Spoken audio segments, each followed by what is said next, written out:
Hello friends, चलिए सुनते हैं मैडम रुख चौधरी का दिलचस्प अफसाना वह कुछ ऐसे मिला। चलिए सुनते हैं फिर। फूलों के खिलने का मौसम था। पहाड़ों से बर्फ़ पिघल चुकी थी। अरमा और फारिया घूमने बाहर निकली। सड़कों पर चढ़ाई की वजह से उनकी सांसें फूल गईं। अरमा लंबे लंबे सांस लेते हुए सड़क के किनारे बैठ गई। मेरा सांस फूल गया है, थोड़ी देर बैठो, 5-10 मिनट बाद चलते हैं, अरमा बोली।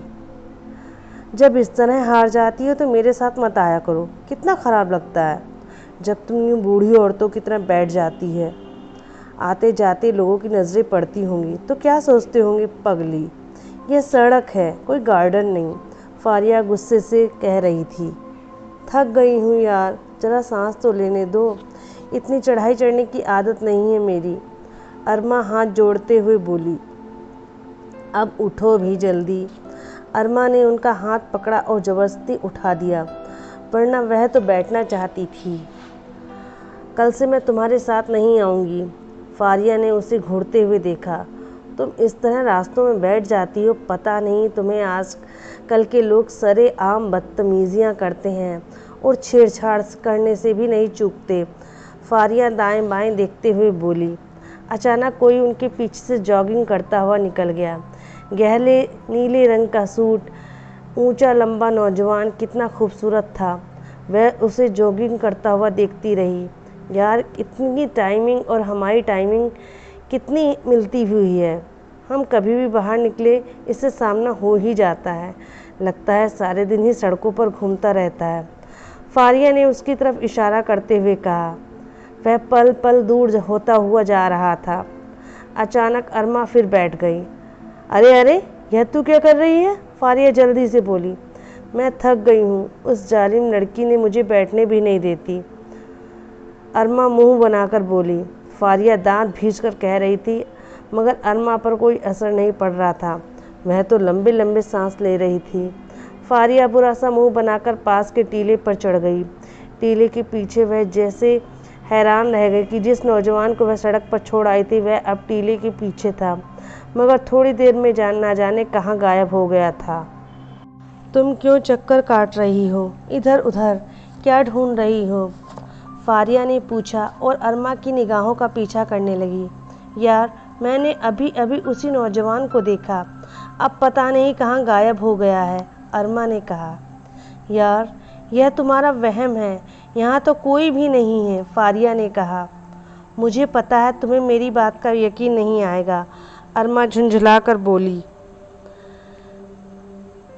लेकिन थोड़ी देर ही बाद बोली, हो सकता है यह मेरा वहम हो। थोड़ी देर बाद दोनों घर की तरफ आ गईं। अरमा का थकन से बुरा हाल था। वह घर पहुँचते ही सोफे पर जा पड़ी। ऐसा लगता था जैसे हल जोत कर आई हो। महरीन भाभी ने अरमा को इस तरह से बैठे देखा तो मुस्कुराते हुए बोली, असल में आदत नहीं है ना, ज़रा मिल्क शेक बनवा दो, उस तरह से बोली। महरीन भाभी उसी के पास बैठ गई और नौकर ने मिल्क शेक बनाने का कह दिया। अरे, कैसा रहा तुम्हारा सफ़र? कहाँ कहाँ घूम आई तुम दोनों? महरीन भाभी ने उन्हें छेड़ते हुए बोली। भाभी पूछो मत, कितनी खूबसूरत जगह घूम कर आए हैं, मगर इस अरमा की बच्ची ने सारा मज़ा किरकिरा कर दिया। बार बार बैठ जाती थी और लोग हमें देखते थे। फारिया ने भाभी को सब बात बता दी। भाभी वहाँ से उठ गई और वह दोनों को अगले दिन का प्रोग्राम बनाने लगी। दूसरे दिन की शाम बड़ी हसीन थी। ठंडी ठंडी हवाएं अजीब जादुई सा माहौल बना रखा था। अरमा और फारिया उसी वक्त निकल पड़ी। अचानक फारिया की नज़र एक टीले पर पड़ी जिसके नीचे प्यारे प्यारे फूल खिले थे। टीले की दूसरी तरफ साफ पानी का चश्मा उबल रहा था। वह सीन बहुत प्यारा लग रहा था कि लोगों के कदम उसको देखकर रुक जाते थे। वाह, कितनी खूबसूरत जगह है यार, ज़रा मोबाइल से मेरा फ़ोटो तो लेना। फारिया अरमा को मोबाइल देकर दो पत्थरों के बीच बैठ गई। अरमा ने फ़ोटो लिया। वह जैसे ही पीछे हटी उसके पांव तले रखे पत्थर के बीच से खाकी रंग का सांप निकल आया। अरमा की नज़र उस पर पड़ी तो वह चीख पड़ी। फारिया की भी यही हालत थी। यह जगह सड़क से ऊंचाई पर थी, इसलिए लोगों का गुजर नहीं हो रहा था। वह यहाँ पर अकेली ही चीखें मार रही थी। ना जाने किस तरफ से वह नौजवान निकल आया, बहुत ही आसानी से सांप का सर कुचल दिया। वह तब सब अचानक कैसे हो गया उसकी समझ में नहीं आया। वह हक्का बक्का खड़ी रह गई। यार, यह इतना जहरीला सांप नहीं था, लेकिन आप लोगों को यहाँ नहीं आना चाहिए था, आने वाला उनसे बोला। वह बस उसे ही देखे जा रही थी। सांप मर चुका है, अब आप लोगों को डरने की ज़रूरत नहीं है, जितनी जल्दी हो सके यहाँ से निकल जाइए। कभी कभी एडवेंचर का शौक मौत का पैगाम लाता है, वह वापस जाते हुए बोला। फिर जिस तरह आया उसी तरह गायब हो गया। थोड़ी देर बाद दोनों भी वहाँ से चल दी। किसी दूसरे सांप के निकलने का डर अभी तक उन पर सवार था। वह दिल ही दिल उस अजनबी का शुक्रिया अदा कर रही थी, जिसने वक्त पर आकर उनकी जान बचाई थी। घर पर पहुंचकर वह दोनों उसी के बारे में सोचने लगी। वह कौन था, अपना नाम नहीं बताया, वह वहाँ क्या कर रहा था? क्या वह हमारे इतने करीब था कि हमारी सारी हरकतों को देख रहा था? उसने हमारी चीखें सुन ली थी, मगर वह एक बात कहकर दिल को समझा लेती थी। कुछ भी हो यार, बंदा बड़ा हैंडसम था। एक लड़की को हैंडसम लड़के के सिवा और क्या चाहिए? कभी वे आपस में बातें करती, यार यह किसके पीछे आता है? तुम्हारे पीछे आता है? नहीं, तुम्हारे पीछे आता है। तुम ज़्यादा खूबसूरत हो। नहीं, तुम खूबसूरत हो। दिन भर उनमें यह नोकझोंक होती रहती और शाम को वह कहीं ना कहीं उन्हें मिल जाता। वह लड़का उनके लिए एक खिलौना, एक बात, एक बहस का टॉपिक बनकर रह गया। अचानक उन दोनों के दिमाग में एक ख्याल आया, क्यों ना हम भी उसकी जासूसी करें, उसे देखें वह कहाँ जाता है और कहाँ आता है। इसी तरह वह कौन है और क्या चाहता है। उन्होंने स्कीम बनाई। अब की बार जैसे ही दिखेगा उसका पीछा किया जाएगा, मगर उनकी यह स्कीम बुरी तरह फेल हो गई। वह उन्हें देर तक घुमाता, अचानक कहीं गायब हो जाता और फिर लकीर पीटती रह जाती। आखिर एक दिन वह थक हार कर बैठ गईं और 2-3 दिन बाहर निकलना भी बंद कर दिया। भला घूमने फिरने वाली लड़कियों का दिल कैद में कैसे लग सकता था जो उनका लगता। वह बड़ी शिद्दत से तमन्ना करने लगी, काश ऐसा कोई मौका मिल जाए जिसके बहाने वह बाहर निकल जाए। वैसे भी उन पर कोई रोक नहीं थी, मगर वह उस नौजवान से तंग आ चुकी थी, सो बंद होना पड़ा। खुदा खुदा करके आखिर एक दिन ऐसा ही आ ही गया। वह आसिम भाई की यूनिट का कोई फैमिली फंक्शन था। वह मेहरीन भाभी के साथ फंक्शन पहुंच गईं। मौसम बहुत सुहाना था। शाम के वक्त फंक्शन हॉल में ही रंग बिरंगी लाइटें प्यारी लग रही थीं। वाव, कितना अच्छा लग रहा है, अरमा के मुंह से निकला। मौसम भी कितना अच्छा है, शुक्र है सर्दियां नहीं, वरना बुरा हाल हो जाता, मेहरीन भाभी बोल पड़ी। वे दोनों हंसने लगी। दूर दूर तक रात की रानी की खुशबू फैली हुई थी। तरह तरह की रोशनियों से सारा माहौल अजीब सा हो गया था। चलो दूसरी तरफ चलते हैं। फारिया ने अरमा का हाथ पकड़ा और दूसरी तरफ चलने लगी। अभी वह 2-3 कदम ही आगे चली थी कि फारिया ने अरमा का हाथ तेजी से दबाया। वह सामने देखो, तीसरी टेबल पर वहाँ 4 लड़के बैठे हैं, वह भी बैठा है। अरमा ने हैरानी से उस तरफ देखा। वह बुरी तरह चौंक गई। अरे, यह तो वही था। Black pant, sky blue shirt में वह बहुत ही शानदार लग रहा था। यार, यह तो वही है। यह यहाँ क्या कर रहा है? लगता है यह कोई आर्मी ऑफिसर है और आसिम भाई का दोस्त। इसके बाल तो देखो, फौजी कटिंग, अरमा ने कहा। और हाँ, इसे ढूंढना अब मुश्किल ना होगा। वह देर रात तक उसके बारे में बातें करती रहीं। मेहरीन भाभी एक खातून से बातें कर रही थी। वह दोनों भी उनके पास चली गईं। यह अरमा है जिसका मैंने आपसे जिक्र कर रही थी। फारिया और अरमा ने चौंक कर मेहरीन की तरफ देखा। भला अरमा ऐसी हस्ती कब से बन गई जिसका जिक्र महफिलों में किया जाने लगा? उस औरत ने प्यार से अरमा को देखा। अरमा इस सिचुएशन से थोड़ी परेशान सी हो गई। बीए में फर्स्ट डिवीज़न ली है, खाने पकाने और सीने पिरोने में माहिर है, अपने माँ बाप की इकलौती बेटी है। सारे ख़ानदान में बस अरमा ही अरमा का नाम होता है। अब तक इनके इतने रिश्ते आए हैं जिनकी कोई गिनती नहीं है। मेहरीन भाभी उस औरत को बता रही थी और अरमा का यह हाल था कि शर्म से गुड़िया बनी जा रही थी, जबकि फारिया बहुत ज़ोर ज़ोर से हंस रही थी। उसे पता था कि अरमा कैसा खाना पकाती थी, जिसे कोई खाना भी पसंद नहीं करता।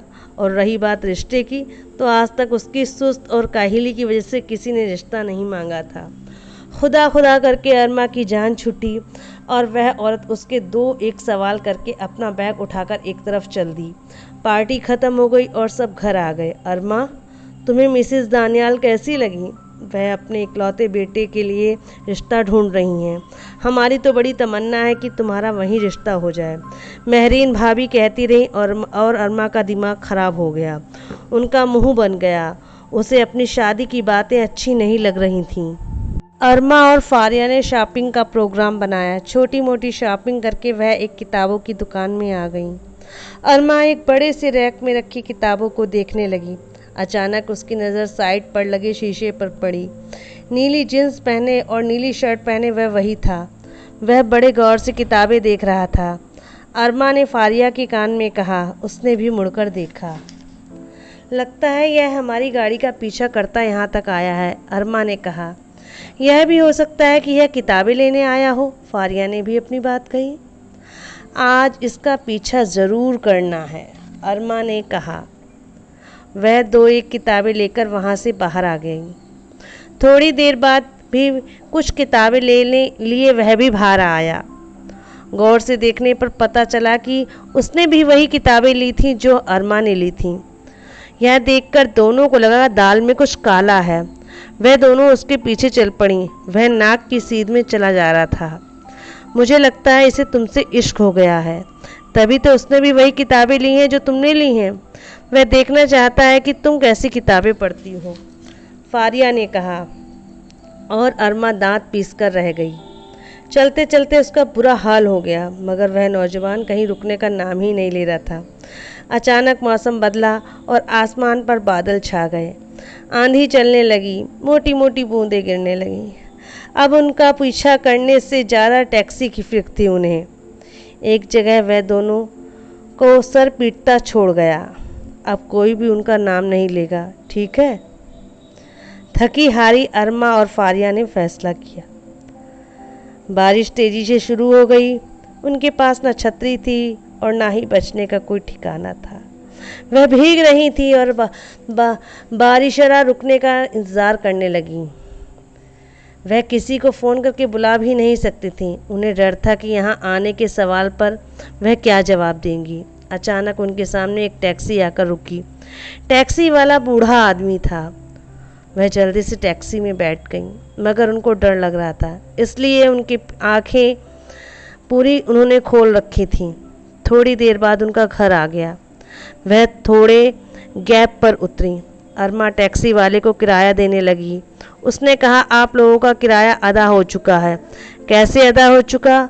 हमने कुछ किया ही नहीं, फारिया ने हैरानी से कहा।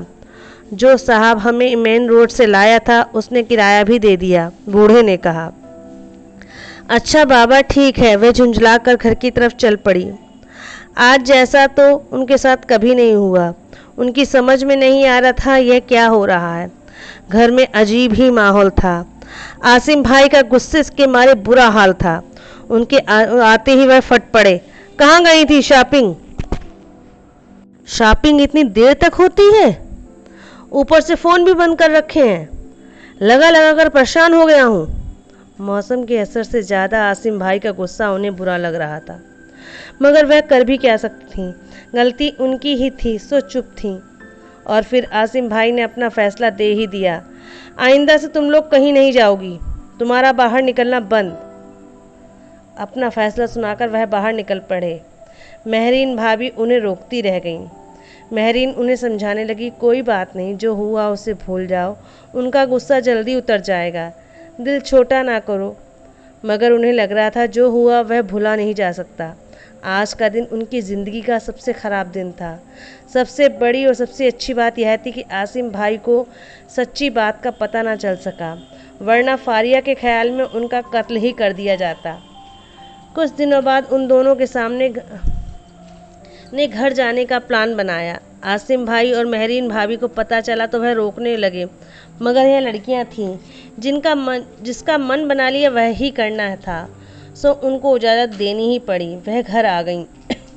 एक दिन मेहरीन भाभी का फ़ोन आया कि आसिम और मिसेस दानियाल गांव आ रहे हैं। अरमा का रिश्ता पक्का करना है। यह खबर सबके लिए खुशी लाई थी। सब घर की सफाई सुथराई में लग गईं। फारिया के लिए थोड़ा यह मौका गोल्डन चांस था। अरमा के छेड़ कसने की नाक में उसने दम कर रखा था। अरमा बस दांत पीस कर रह जाती। अरमा को न जाने क्यों यह रिश्ता कुछ नापसंद सा लग रहा था। उसने अपने दिल की बात मेहरीन भाभी को बताई तो वह बोली, अरे तुम्हें क्या एतराज़ है?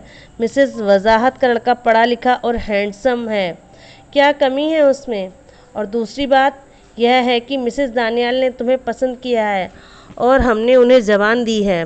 पर भाभी मुझसे पूछा जाता। वह बोली, मतलब क्या पूछते? अरे पगली, हम घर के बड़े हैं, छोटों के लिए कभी बुरा नहीं सोचते, समझी? भाभी का लहजा इतना तीखा था कि अरमा रो पड़ी। बड़ी मुश्किल से उसे चुप कराया गया। मिसेस दानियाल आई और पल भर में रिश्ता पक्का कर दिया। अरमा को पहले तो बहुत बुरा लगा, मगर उस वक्त उसकी बाँछें खिल गई जब पता लगा कि अहमद दानियाल वही नौजवान है जिसने उन्हें कदम कदम पर हैरान किया था और एक जगह तो सांप से बचाया था। वह मगन सी हो गई और फारिया से लिपट गई। कुछ दिन बाद अहमद और अरमा की धूमधाम से शादी हो गई। इसके साथ ही ज़माने भर के गम मिट गए। फ्रेंड्स, आखिर में आपसे मैं सिर्फ इतना कहना चाहती हूँ, अगर आपको मेरे अफ़साने, मेरी कहानियाँ पसंद आ रही हैं तो कृपया मेरे चैनल को सब्सक्राइब करें, लाइक करें, कमेंट करें और शेयर करें। और कमेंट तो ज़रूर करें, क्योंकि आपके कमेंट ही मुझे आगे बढ़ने के लिए मोटिवेट करते हैं। आपने मुझे इतना टाइम दिया, इतना वक्त देने के लिए आपका बहुत बहुत शुक्रिया।